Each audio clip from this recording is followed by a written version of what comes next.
Sa kakatapos nga lang po na 43rd William Jones Cup ay nagkampiyon ng Strong Group Athletics ng Pilipinas, which is 8-0 undefeated at hindi po tayo natalo. Pero maraming nakapansin doon nga po sa huling laban ng Strong Group Athletics ng Pilipinas kontra sa Team A ng Chinese Taipei or Taiwan ay muntikan na tayong matalo. At maraming nakapansin, pinag-uusapan ngayon itong si Chris Macolo, yung kanyang naging performance po mga kaibigan. Maraming nakapansin, ang ganda, very energetic ang performance ni Macolo dito nga po sa laban kontra sa Japan ng Pilipinas. Pero pagdating sa huling laban dito sa Chinese Taipei ay kahit yung dalawang free throw sana na mag-aangat ng puntos dito sa Pilipinas ay hindi po naipasok. So maraming nagsabi na ito nga daw po ay kinuha na or kukuhanin po ng Taiwan bilang kanilang naturalized player o import ng Taiwan. Kaya ganun daw po ang performance, walang kagana-gana. Binebenta yung laban, in short po mga kaibigan. Ngayon, dahil sa ganitong klaseng pagkakataon, ang SBB po ay idadaan yung mga player sa screening, yung mga import po mga kaibigan, bago po sumalang or lumaro dito sa Strong Group Athletics ng Pilipinas or kahit sa Gilas Pilipinas mga kaibigan. Kasi nga naman hindi pwede yung gano'n, yung tipong nandun ka pa sa kupunan ng Pilipinas, ang iniisip mo na kagad ay yung ibang team na kukuha sa'yo. Nawawala or na out of focus ka. May nagsasabi naman na hindi daw totoo yun kasi nagsalita naman si Chris Macolo at nag-explain po siya doon sa sitwasyon na yun, at marami ding nakapansin na talagang magaling din daw talaga yung kalaban. Pero sa mga nakapanood ng live, makikita nyong mabuti na yun talaga ay parang bentang laban. Hindi po ganun ang performance ni Chris Macolo mga kaibigan sa last 7 games nila, Dito lamang sa pahuling laban, nagkaganyan po yung kanyang performance. Yung last 2 free throw po, imposibleng hindi niya maipasok kahit isang beses mga kaibigan.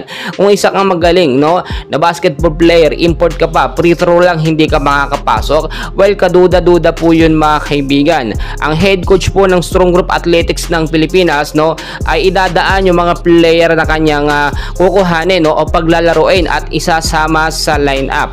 Dapat po kasi ire-representa ang bansang Pilipinas at hindi ibebenta yung laban. Maraming beses nang ganyan nangyari sa atin, dinadaya na nga tayo ng ibang mga teams pag mga championship, mga finals, tapos dadayain pa tayo mismo ng import na naglalaro sa atin, Congrats pa rin, dito nga po sa Strong Group Athletics ng Pilipinas dahil napakagandang achievement po ang kanilang naibigay, sa bansang Pilipinas. Ito yung sinasabi ko sa inyo mga kaibigan, kapag kakukuha ng import, ang SBP na paglalaruin, or iperepresenta ang bansang Pilipinas, dapat po yung may pusong Pinoy po mga kaibigan, tulad na lamang ni Justin Brownlee, na kung maglaro talaga kahit ibang lahi po yan, ay talagang gustong-gusto niya baka pagbigay ng karangalan sa bansang Pilipinas. Kaya nga po nakakuha tayo ng gintong medalya mga kaibigan kontra sa China.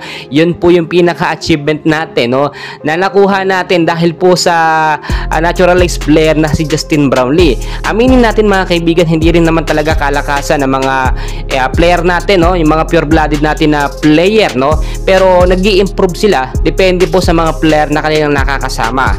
Ito yung update nating nakuha. Si Chris Macolo mga kaibigan ay hindi na po isasama dito sa Strong Group Athletics ng Pilipinas sa mga susunod po na torneo. Tinanggal na po siya, tatanggalin na po siya dahil nga po sa mga issue naglalabasan, hindi po sapat yung kanyang pagpapaliwanag.